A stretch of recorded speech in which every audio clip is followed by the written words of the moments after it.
हाँ, आपका गांव कहाँ पर है?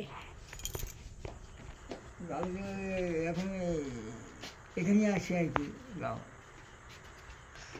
आपका आप कहाँ पर रहते हो? গায়ে এখন এখানে আসি আর কি এখন আমরা ଆପଣ କହିଦିଅନ୍ତୁ। ହଁ ମଉସାଙ୍କୁ କେଉଁଠୁ ପାଇଲେ ଆପଣ? ହସ୍ପିଟାଲ ପାଖରେ ପଡ଼ିଥିଲେ ଜଣେ ଲୋକ ତାଙ୍କୁ ଉଠେଇକି ଥାନାକୁ ଆଣିଥିଲେ। ଆଜ୍ଞା। ଆମେ ତାଙ୍କୁ ଆଣି ଓଲ୍ଡ ଆପଣ କେଉଁଠି ଛାଡ଼ୁଛନ୍ତି ଏବେ ବର୍ତ୍ତମାନ? ଏଇଟା ଆମର ଓଲ୍ଡ ଏଜ୍ ହୋମ୍ ନା କ'ଣ କୁହନ୍ତୁ? ସଞ୍ଜୀବନୀ ଓଲ୍ଡ ଏଜ୍ ହୋମ୍। ଆଜ୍ଞା ଆଜ୍ଞା। ମଉସା ଏଠି ଆପଣ ରହିବେ? ହଁ ଘରେ ଆପଣଙ୍କର କେହି ନାହାନ୍ତି? କେହି ନାହାନ୍ତି, ଏଠି ରହିବେ ସବୁଦିନେ? ଠିକ୍ ଅଛି।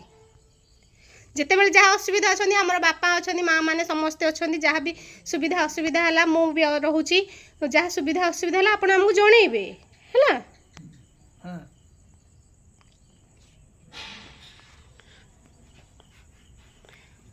ତ ଏ ଜଣେ ମଉସାଙ୍କୁ ପାହାଳର ଷ୍ଟାଫ୍ ମାନେ ସମସ୍ତେ ଦେଖିକି ତାଙ୍କୁ ଆଣିକି ଯେହେତୁ ଅସହାୟ ତାଙ୍କୁ ଆଣିକି ଆମ ଆଶ୍ରମରେ ଛାଡ଼ିଛନ୍ତି। ସେ ଷ୍ଟାଫ୍ ମାନଙ୍କୁ ଅଶେଷ ଅଶେଷ ଧନ୍ୟବାଦ। ଟିକେ